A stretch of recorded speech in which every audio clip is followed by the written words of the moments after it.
નમસ્કાર. આજના ITI e learning પ્રોગ્રામમાં આપ સૌનું હાર્દિક સ્વાગત છે. આજે હું ઔદ્યોગિક તાલીમ સંસ્થામાં ચાલતા વેલ્ડર ટ્રેડ અંતર્ગત ઓક્સી એસિટિલિન ગેસ વેલ્ડિંગ પ્લાન્ટ અને જુદી જુદી ફ્લેમ સેટ કરી ફ્યુઝન રન કેવી રીતે બનાવવો તે પ્રેક્ટિકલ વિશે આપ સૌને તાલીમ સહ માર્ગદર્શન આપીશ.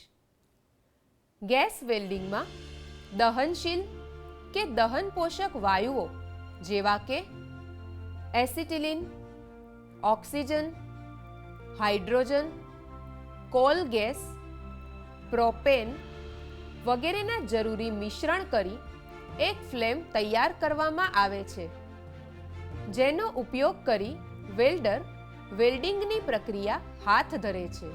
ફ્લેમ બેઝ મેટલ તથા ફિલર રોડને પીગાળી વેલ્ડ બીડ તૈયાર કરે છે અને જુદા જુદા ભાગોને જોડે છે.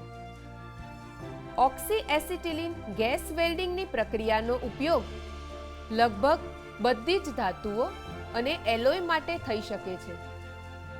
આ પદ્ધતિ દ્વારા ઉચ્ચ તાપમાનની જ્યોત 3200°C જેટલી ઉત્પન્ન કરી શકાય છે.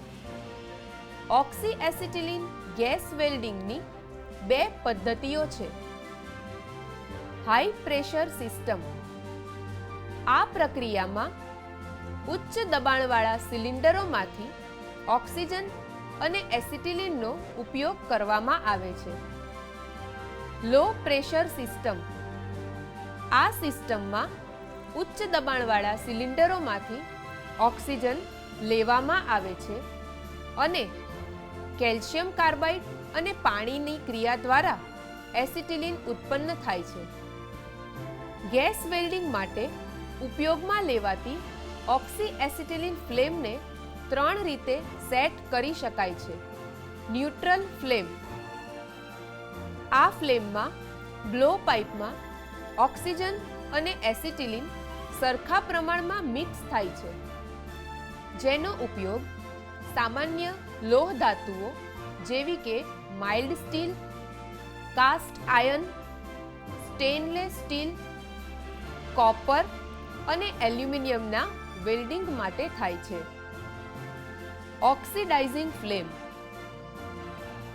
આ ફ્લેમમાં જ્યારે ગેસ નોઝલમાંથી બહાર આવે છે ત્યારે તેમાં એસિટિલિન કરતાં ઓક્સિજનનું પ્રમાણ વધારે હોય છે, જેનો ઉપયોગ બ્રાસ વેલ્ડિંગ કરવા માટે અને લોહ ધાતુઓના બ્રેઝિંગ માટે થાય છે.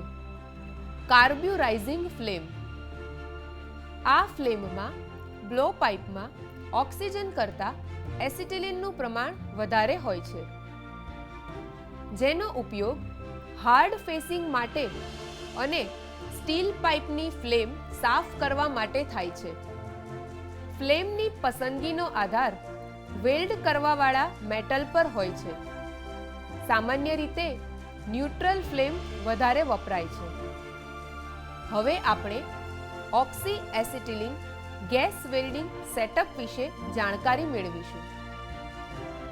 સૌપ્રથમ ઓક્સિજન રેગ્યુલેટરને ઓક્સિજન ગેસ સિલિન્ડર સાથે રાઇટ હેન્ડ થ્રેડથી જોડો.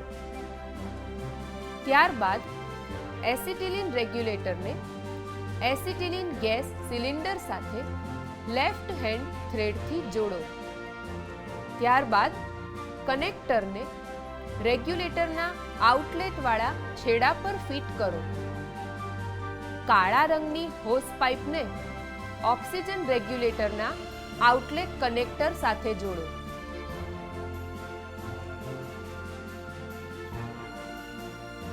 મરૂન રંગની હોસ પાઇપને એસિટિલિન રેગ્યુલેટરના આઉટલેટ કનેક્ટર સાથે જોડો.